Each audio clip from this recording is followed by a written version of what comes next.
Windows 10 Home? What the? Come on, let's get rid of that Windows Home. Let's get some Windows Pro. Copy and paste my code from the description. You can also get Office 2019. Just paste my code. Woof. It's Windows Pro time. Oh yes. You guys in America, you lucky guys. You can order the new XPS 15 right now, 7590. We'll just go through the configurations in a sec. In Australia, sad, very sad site. Still have the old one, but they actually do have deals on the old one. So here's the deal, right? If you're not going to get an OLED display and you're not going to get 8 cores, get the old one. I mean, the new one has Wi-Fi 6 too. But, you know, the graphics, it's not going to be that much of a big deal in terms of the graphics upgrade.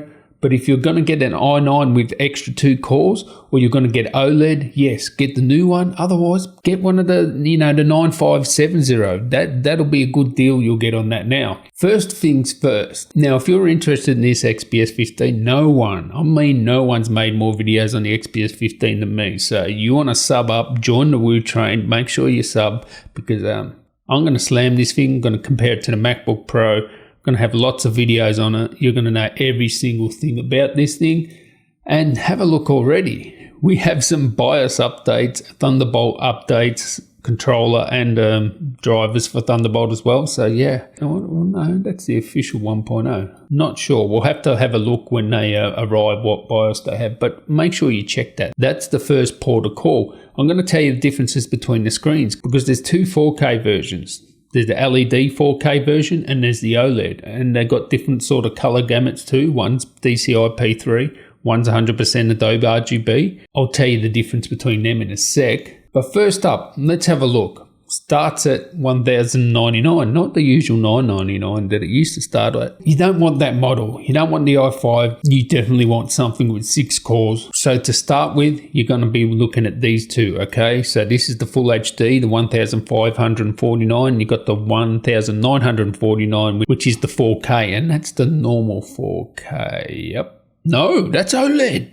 Ooh. That is very interesting. I didn't think that would be the case. And if you do want the OLED, I'll get that now. I'll definitely pay and get that now because I reckon there's going to be, constraints on supply with that OLED because everybody's trying to get that OLED. Interesting. They do not have the LED 4K up there. That's interesting. It's not available. So you have to get the OLED. So the Full HD model is 500 nits, the OLED's 400 nits, and then the LED 4K, the EXO panel is 500 nits as well, and 100% Adobe RGB versus OLED, 100% DCI P3. So this is where you want to start at. Because you can always upgrade the RAM, you can upgrade the SSD, right? So you don't need to buy the top tier spec, but you want to get the display you want and you want to make sure it has the big battery. So if we have a look, yes, it does have the big battery. So that's cool. All right, so pretty much unless you order the bottom model, the entry-level model, you're going to get the full-size battery. Just check that. Make sure you get the big battery because you want the big battery. So this is where you start at. This is where most people will get it. That being said, when it comes to RAM and SSD upgrades, they're so cheap. Like compared to Apple, it's like night and day difference. Like it doesn't cost that much more getting a Dell upgrade versus going out and buying it yourself. And then you don't have to mess about with opening the laptop and potentially stuffing something up. So I do recommend you just get it from Dell. If you want this much RAM, whatever amount it is, you want 32 gigs, get it from Dell. You want a terabyte SSD, get it from Dell because it doesn't cost that much. It's not like Apple. So these two in the middle here are both 6 core and you can upgrade them. So if you just want to get in an aggressive price point, just this one on the left is Full HD. This one has the 4K OLED. Now let's go to the one, of course, I'm going to order. This is it. i9 baby. i9 9980 HK. That's the one I want. And it comes with 1 terabyte SSD, 32 gigs RAM for $2,649. Now look at this. Apple, $2,799. That's their top tier. And that's not even the best i9. So if we just spec it up to be the same specs as the XPS 15, basically the equivalent, but on the Apple side, 1 terabyte SSD, 32 gigs RAM, best graphics option, and the best i9 option, $4,149 versus here, $2,649.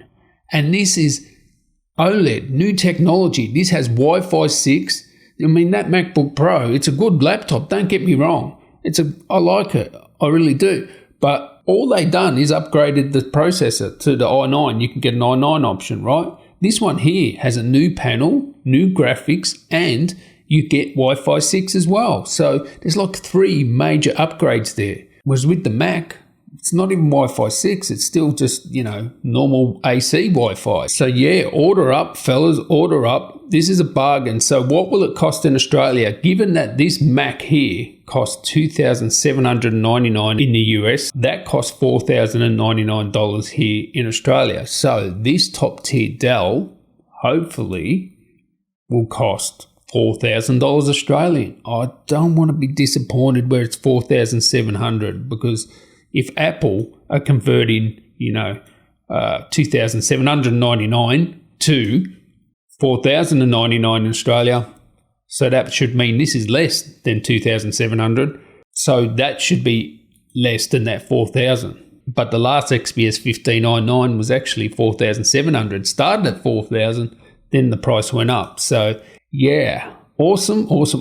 Just to tell you the difference between the displays. All right, so here's a color wheel and there's a color gamut. This ain't scientific, this ain't accurate, but this gives you an idea, right? Adobe RGB in the blue triangle, DCI P3 in the purple triangle. Now the purpose of the color space is DCI P3 more for video. That's what it was designed for. Adobe RGB was designed for photography, print work, desktop publishing, stuff like that. They're both very wide, so they can be used for either or. So you can use Adobe RGB for video and you can use DCI P3 for photography because the color gamuts are so wide. But there is a slight difference, right? So the Adobe RGB, it's got more greens there, as you can see in this triangle. Up here, it's got more greens. And if you have a look at the DCI P3, yeah, it's got more reds, right?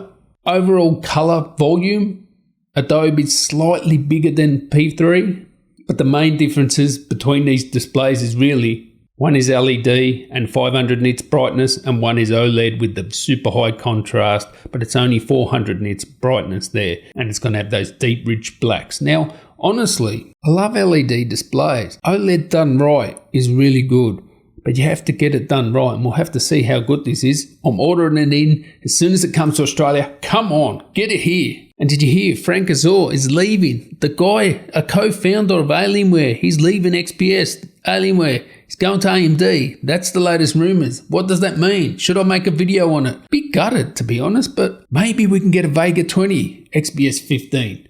What do you reckon, Frankie boy? Get us an XPS 15 with Vega 20, because that thing flies. I can imagine in an XPS that would fly, that thing. So anyway, catch you in the next one, guys. Tally ho.